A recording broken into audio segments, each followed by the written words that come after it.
Hi guys, it's Mishel, Deception Bytes, and it is July 14th. It's 6:56 p.m. Eastern Time. I'm getting to you a little bit earlier tonight. Woohoo! Getting a little better. Anyway, I've probably got two videos to do tonight because I have been perusing the news today and doing some research. I've got a lot of stuff to bring you, things that I am quite certain that you will find interesting. At least I do, and I figure that people that are subscribed to this channel at least are probably fairly in step with me and what I find interesting, or they wouldn't be listening to me. So this is definitely Q related, although it is not Q because Q has not posted. It's been quite a while and we're certainly anticipating his next post, but it's not the first time that Q has gone dark for a while, and there is a lot going on. So I suspect that when it's safe to do so, or he is able to do so, he and the team will be back. So until that time, let's just keep up to date with the Q related stuff and the news items that are, of particular interest to us as patriots. So let's get started. Now, first I wanted to show you this, and it says 627, what's that say? 6/27/28 of 2018. Q said the cult would try to keep POTUS from meeting Putin. Now, in the very last video I did, we discussed this, how Q had said that there would be something that occurred that would try, the Democrats would try very, very hard to keep him from meeting with Putin and would put pressure on him to cancel the meeting. Well, indeed, that's exactly what we're seeing. So once again, future proves past, right? So what he said makes absolute sense now. He's either a prophet or he has advanced knowledge. So let's go down and take a look at this. Now, this is from CNN Politics. Top Democrats call on Trump to cancel Putin meeting following Russian indictments. That was yesterday, 7/13, July 13th, 2018. This was by Lauren Fox, Manu Raju, and Jeremy Erb, CNN. And of course, look at this, updated 4:35 p.m. Eastern Daylight Time, Friday, July 13th. So let's come down here a bit. I know this is blurry, and you're not going, me making it bigger is not going to make it less blurry because it just is blurry. I can't help that. I'm going to read to you what it says, but there's no sense in me making it bigger because it just makes a bigger blur. So over here we have, if you are smart, stupid, you know what just occurred at the meeting in Russia. Attempts to frame Russia/POTUS optics are failing and will soon be exposed. Objective: to keep POTUS away from Putin. Failed. Bolton and Putin should scare you. Enemies are allies. Evil has no place here. America is no longer for sale. The age of taxing our citizens across the world while entry to our markets is free is over. The world will unite in this cause. Good versus evil. Right versus wrong. Forced immigration pushers will be exposed. The why. Read the Bible. Good wins. Q. Now, that was June 27th, 2018, when Q said that. Now, 6/28, 2018, Q said the following. Server or Julian Assange equals truth exposed regarding Seth Rich. Democrats are in crisis mode. A1 is bigger than you can imagine. Putin/Uranium-1 will come out post-summit. They will try to apply artificial mainstream media heat to cancel. These people are corrupt beyond belief. America for sale. Sold out. Q. So, those of you out there, and probably there may be only one or two listening because I think most of my regular listeners are well aware that Q is who he says he is, and this has been proven time and time and time again. If this is just some pimple-faced teenagers, teenager in his mother's basement, then how did he know that on June 27th and June 28th that this was going to happen in July? How? Please tell me. If you're doubting this, if you think this is a LARP, please tell me how he knew. Well, exactly. He's either a prophet, or he's a real prophet, or he has advanced knowledge. It's one or the other, because otherwise this person wouldn't know. So again, more Q proof, and this is very recent Q proof. So Q just continues to, the things that he say continue to come true as he spoke them. So let's go on, because there's other interesting things to cover.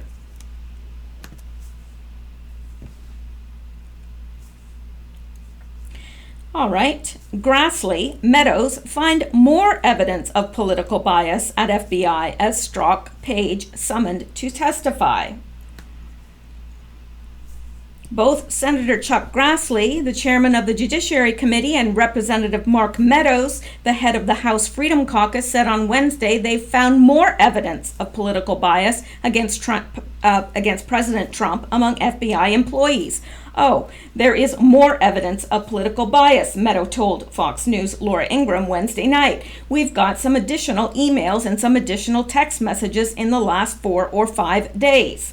Earlier on Wednesday, Grassley told Fox News there's going to be more news coming out that would say that this has been political bias against President Trump. The lawmakers presumably were talking about Peter Strzok and Lisa Page, the FBI employees who both worked on the Hillary Clinton email investigation and then moved on to the Trump-Russia investigation, even ending up for a while on the special counsel's team.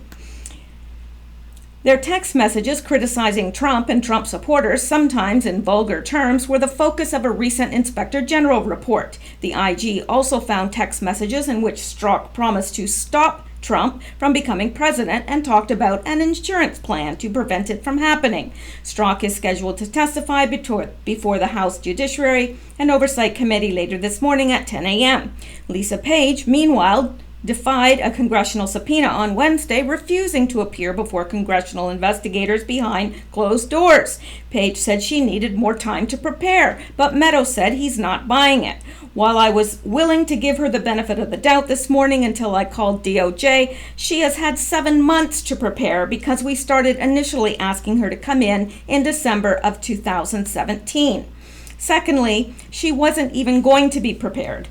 The FBI reached out to her counsel to say, by the way, you want to come in and review some of these documents? And then the third thing is actually she reviewed the documents yesterday at 3:45, reviewed most of the documents. The only thing she didn't review was top secret documents that didn't anticipate any questions arising from that anyway.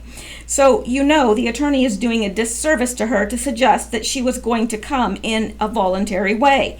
Meadows says he hopes Page will appear either today, Thursday, or Friday. The House, obviously this is a couple days old, the House committees gave her the option of appearing in public today with Strzok or in private. And if she doesn't appear, she will be held in contempt, Meadows said. Obviously, at that point, she gets referred to the Department of Justice for prosecution.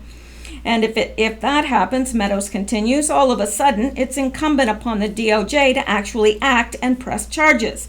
Representative Bob Goodlatte, chairman of the House Judiciary Committee, said if Page fails to appear again, contempt proceedings could be initiated tomorrow, Friday. President Trump, tweeting from Brussels on Wednesday, also weighed in on the Strzok Page situation in the following order.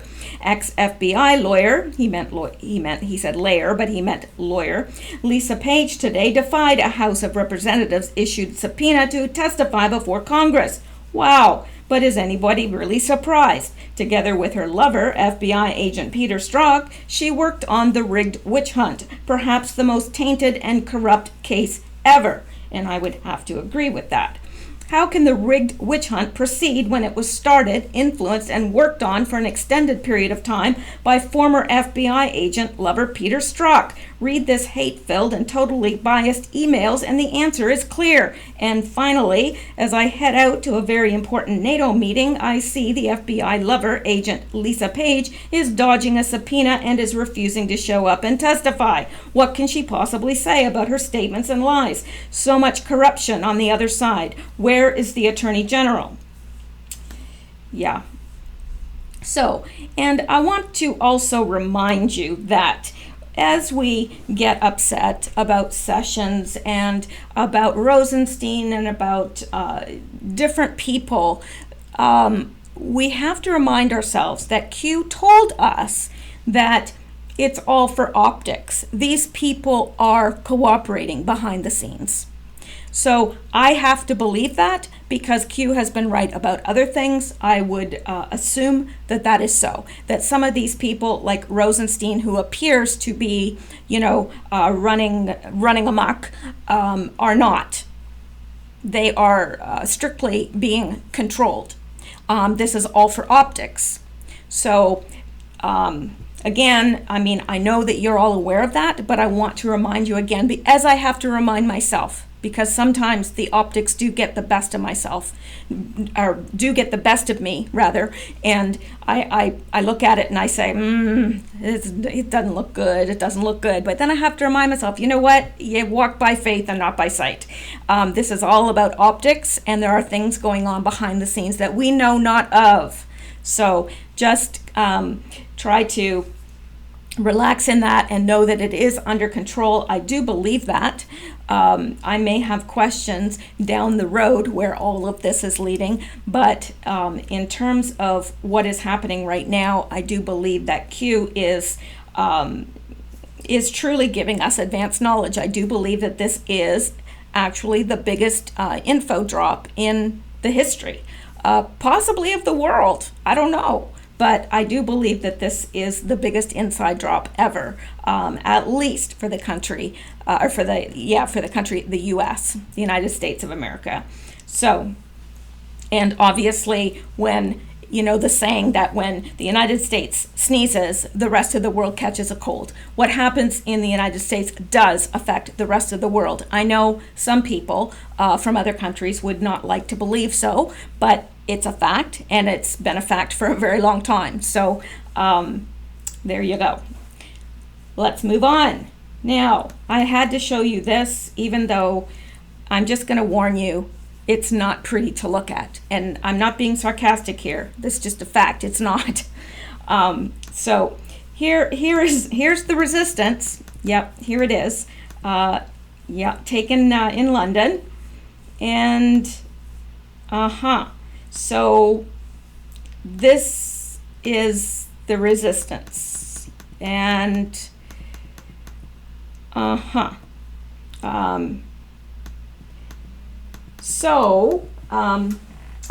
1 second here, I can hear my cell phone going off.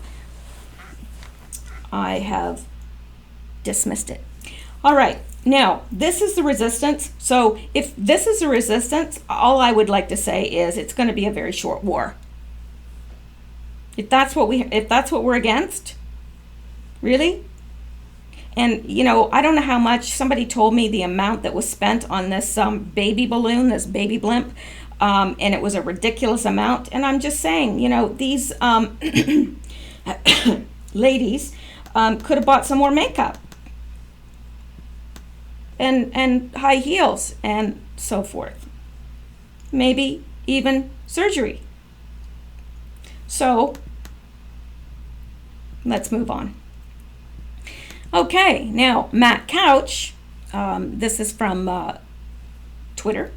The alarming part that no one has brought up today, the DNC servers were never examined by the FBI. They were examined and destroyed by CrowdStrike. So how do they know there was Russian hacking? Exactly. They're lying. It's that simple, America. And then beneath he puts Seth Rich. Yeah. I thought that was a good tweet. And this from Robert Neville. The Queen of England served Sarah Sanders. The Red Hen would not. Let that sink in. Yes. Sarah Sanders was, in fact, served by the Queen of England and was a guest where the Red Hen not only kicked her out of their restaurant loudly, but continued to follow her and harass her family at the next restaurant. So I think it's wonderful that she is being honored thusly. Okay, then the next we have a tweet from the big man himself. These Russian individuals did not work during the Obama years. Why didn't Obama do something about it? Because he thought crooked Hillary Clinton would win. That's why. Had nothing to do with the Trump administration, but fake news doesn't want to report the truth, as usual.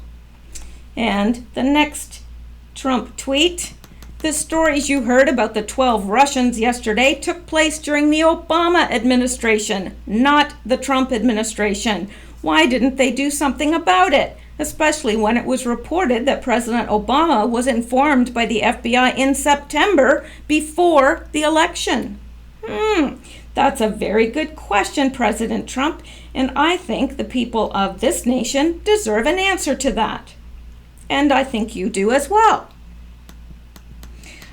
So here is the next President Trump tweet.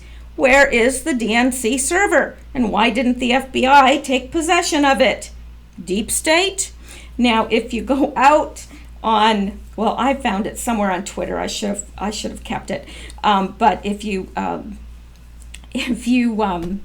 Google it, or I don't like Google, but whatever search engine you want to use, and look for Randy Quaid reading this Donald Trump tweet, it is hysterical because I think Randy Quaid is just plain awesome.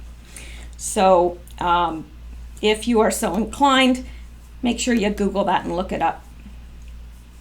All right.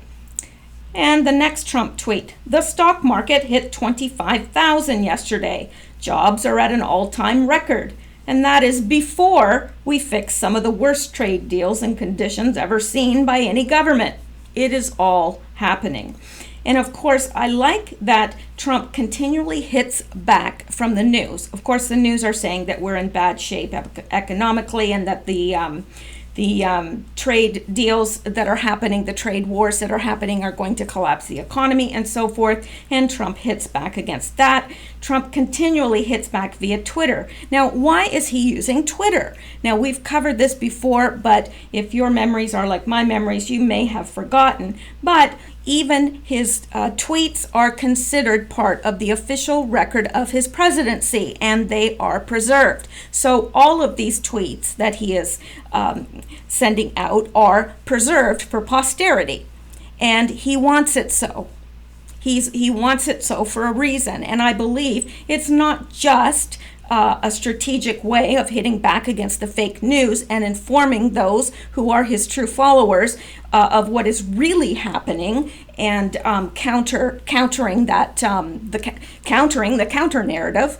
Then it's also that it will be part of posterity and it will be archived forever as part of his legacy as president. So I think that is why he is such a prolific tweeter.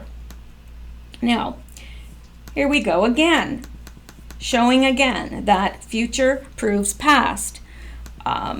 We have over here on June 28th, and if you've been following these, you probably remember this.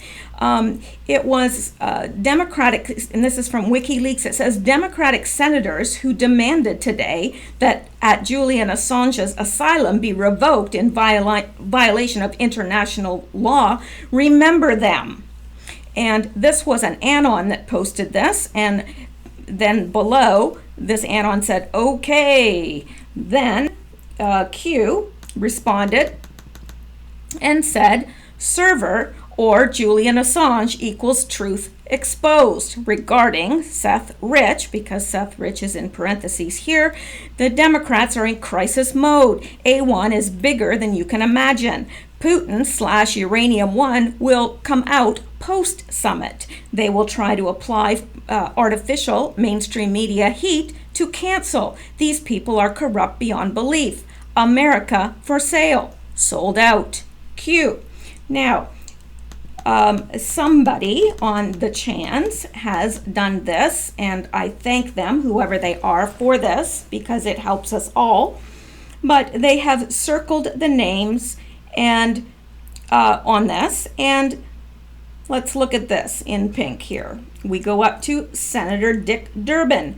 My statement on the special counsel's indictment of 12 Russians for 2016 U.S. election hacking. It is past time for President Trump, his inner circle, and congressional Republicans to stop accepting Russian President Putin's brazen denials. So we know where he stands. Just 1 minute. I have to take a sip of something because I don't want to start coughing. So let's look at this guy circled in green, Ed Markey. Another round of indictments shows how important it is for Bob Mueller's investigation to continue without interference. President Trump should remember this unprecedented attack on our democracy when he's shaking hands with Putin on Monday. Now, let's look at this person in purple, and this is Senator Jeanne Shaheen. The DOJ indictment of 12 Russian intel officers reaffirms the assessment of our intel agencies that Russia interfered in our elections. At his summit with Putin, President Trump must confront him regarding evidence of Russian interference. Then, let's look at this guy outlined in turquoise here. Or I know you guys pronounce it different than turquoise, but I can't remember. It's a very weird pronunciation. But here, this is how we pronounce this color, turquoise.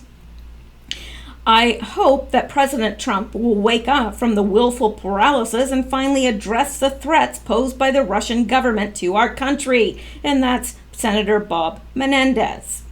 And then below, we have in orange, Richard Blumenthal. No question, President Trump should cancel Monday's meeting with Putin. Certainly no meeting alone. What, is he 5? He needs a chaperone, Mr. Blumenthal? Apparently. And then we have this person, Mark Warner, and he is circled in red here, and he said, in light of today's indictments, there should be no one-on-one meeting between President Trump and Vladimir Putin on Monday. There must be Americans in the room. If the president won't make Russia attack on our election the number one issue at the summit, then it should be canceled. Well, aren't you special? Yes, he needs another American in the room. Okay, so isn't it interesting that back on June 28th, WikiLeaks told us to make note of these, right? Says Democratic senators who demanded today that Julian Assange asylum be revoked in violation of international law. Remember them. So Q's telling us to remember them. And then look at the very ones that are coming out against him meeting with Putin on Monday. Past proves future. Future proves past. I guess it would be more like saying that the future is actually proving the past. And not vice versa. Okay, so let's go on. So again, this should encourage us. It should encourage us because it shows for all those people ridiculously claiming that Q is a LARP. Now let's go down here because of course mainstream media right now is going on and on and on, and especially here I am hearing it everywhere that Donald Trump was just made a complete fool of by Kim Jong-un. It's just disgraceful how he disgraced himself. That's what people are saying around me, literally. And you try to counter this with the actual truth, but they're not going to hear you. They're not. They're going to say, oh, for heaven's sakes, you're so naive to believe that. So let's look at this. Now, this is a translation of a letter, personal letter, that Kim Jong-un sent President Donald Trump. He addresses him as Your Excellency. Your Excellency, Mr. President, The significant first meeting with Your Excellency and the joint statement that we signed together in Singapore 24 days ago was indeed the start of a meaningful journey. I deeply appreciate the energetic and extraordinary efforts made by Your Excellency, Mr. President, for the improvement of relationships between the two countries and the faithful implementation of the joint statement. I firmly believe that the strong will, sincere efforts, and unique approach of myself and Your Excellency, Mr. President, aimed at opening up a new future between the DPRK and the U.S. will surely come to fruition. Wishing that the invaluable trust and confidence in Your Excellency, Mr. President, will be further strengthened in the future process of taking practical actions. I extend my conviction that the epical progress in promoting the DPRK-US relations will bring our next meeting forward. And it's signed Kim Jong-un, Chairman of the State Affairs Commission, Democratic People's Republic of Korea. And that was from Pyongyang on July 6, 2018. The mainstream media are lying as usual. Now, I found this and thought that it is by an anon, and it's quite fascinating, and I thought that, well, I believe very strongly you need to be aware of it. So this anon says, connect the dots, folks. Deep state is deeper than you realize. CP, something else you might not know, Obama was mentored when in Chicago by former priest Gregory Galuzzo. Gregory Galuzzo graduated from the Spring Hill College in 1960. James Strzok graduated there in 1964. Peter Strzok's uncle is James Strzok. James Strzok was stationed in Kenya, where Obama once lived. Once Obama is in office, Peter Strzok's nephew of James Strzok rockets right up to the top of the FBI, becoming the guy for Obama and Hillary to destroy evidence and impact investigations. September of 2015, Strzok requested all Hillary Rodham Clinton email copies from DOE, NSA, NRC, DOJ, NSA, U.S. Treasury. He was the last person to view Hillary Rodham Clinton's deleted emails. The father of Peter Strzok is Peter Strzok Sr. The brother of Peter Strzok Sr. is Mark Strzok. The wife of Mark Strzok is Marina Strzok. Mariana Strzok, forgive me. Mariana Strzok is the daughter of General James Cartwright. General James Cartwright was pardoned by Barack Obama on his last day of office. The wife of Peter Strzok, Melissa Hodgman, whom it would just so happens was promoted to the role of director of the SEC at the same time the FBI was drafting the exoneration letter for Hillary Rodham Clinton. The father of Peter Strzok Sr., just happened to be in Iran in 1979, the year that the Shah was removed from power and the 2,500 years of continuous Persian monarchy was replaced with an Islamic republic under the Grand Ayatollah Ruhollah Khomeini, CIA, ... Father of Peter Strzok Sr. was in the Army Corps of Engineers, an expert in the sanctions and nuclear activity in Iran. His brother, Mark Strzok of Mammoet, world leader in big cranes with a specialty in moving nuclear reactors. Wanna bet there's a Strzok in Iran? Mariana Strzok, mother of Devon Strzok. Devon Strzok was in the Situation Room in the White House West Wing in May 2015 with his new wife at 9:45 at night. Now, why would that be? The agreement on the nuclear program of Iran was reached in Vienna on 14th of July 2015. Interesting, no? Wonder what or whom the Strzok family represents. Obama knows. Now, that is interesting. I don't care who you are. That's interesting stuff.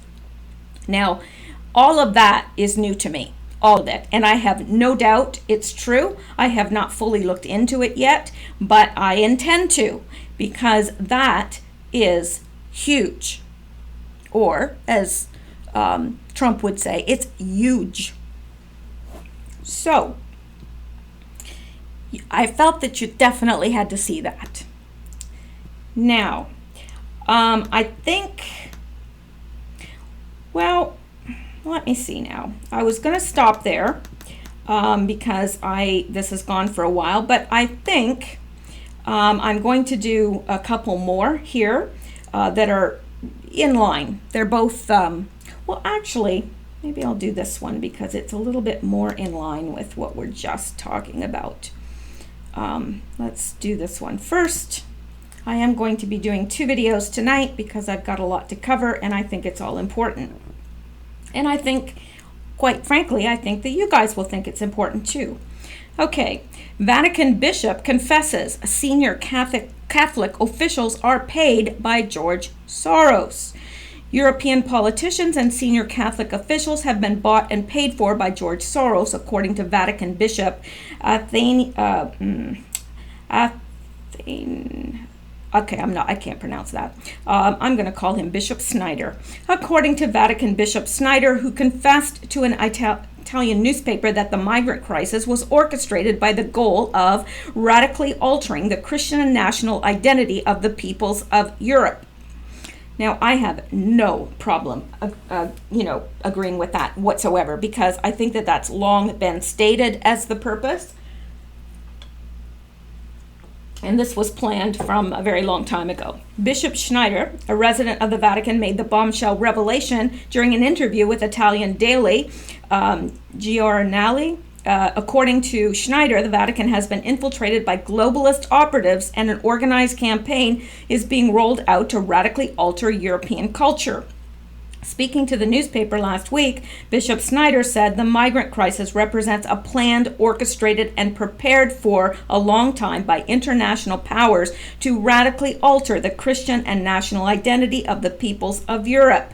According to Bishop Snyder, the globalist operatives are determined to eradicate Christianity in Europe and the West. One of their key tactics involves flooding European countries with migrants in order to dilute the Christian base and radically change national culture and identity. Pope Francis has been raising eyebrows for a long time over his continued support for globalist talking points. Last month, the pontiff called for open borders in the United States, urging authorities to take in as many refugees as they can and provide the examples of Germany and Sweden as models for the U.S. to follow. Each country must do this with the virtue of the government, which is prudence, and take in as many refugees as it can, as many as it can integrate, educate, give jobs to. The Pope told reporters aboard his papal plane after a trip to Geneva, Switzerland. Well, the Vatican actually is its own country, so how many is the Vatican going to take in, feed, educate, and give jobs? I'd like to know that, wouldn't you? I'd also like to know why it's very interesting because Trump, and I love this, I wish that I could quote it verbatim, but basically he said, heaven has a wall. Admittance is strict. They're strict on who they admit to heaven, but hell's borders are wide open. And I saw someone else advocating that these people that say we should have open borders should take the doors off their homes. And I would agree. If you think our borders should be wide open to whoever wants to just walk on in, then why the heck do you have doors on your home? Why don't you just open it wide and let whoever wants to come in, come in? I'm sure they mean you no harm. I'm sure they won't take anything that belongs to you. I'm sure they'll just sit on your couch and make themselves at home and be very, very quiet. Take the doors off your house. Put your money where your mouth is. So next time someone advocates, open borders, let's just ask them to remove the doorway from their house. They can put some mosquito netting on there to keep maybe the mosquitoes and the bugs out and the varmints. But other than that, people should have free reign to come and go from their house as they please and eat their food and sleep in their bed and use their water. Absolutely. It should be that way. So there you go. These inflammatory statements are merely the latest in a lengthy series of disturbing announcements by the Jesuit Pope and have renewed fears that he is the false prophet warned about in Holy Scripture and prophecy. In July, Pope Francis told the Italian newspaper La Repubblica that the United States of America has a distorted vision of the world, and Americans must be ruled by a world government as soon as possible for their own good. Well, thank you, Mr. Pope, but I don't need a babysitter. Anyway, they, for their own good. Yes, because he knows so much better than us what we need. And I'd like to know when the Vatican's going to be taking down its doors as well and allowing people to come and go at will, including the library, because that's been off limits for a very long time. And I, for one, would really like to see it. I love books. Yep. But Bishop Snyder's words were especially poignant given his background, having been born in the Soviet Union in 1961, the child of ethnic German Catholics whom Joseph Stalin sent to gulags after the Second World War.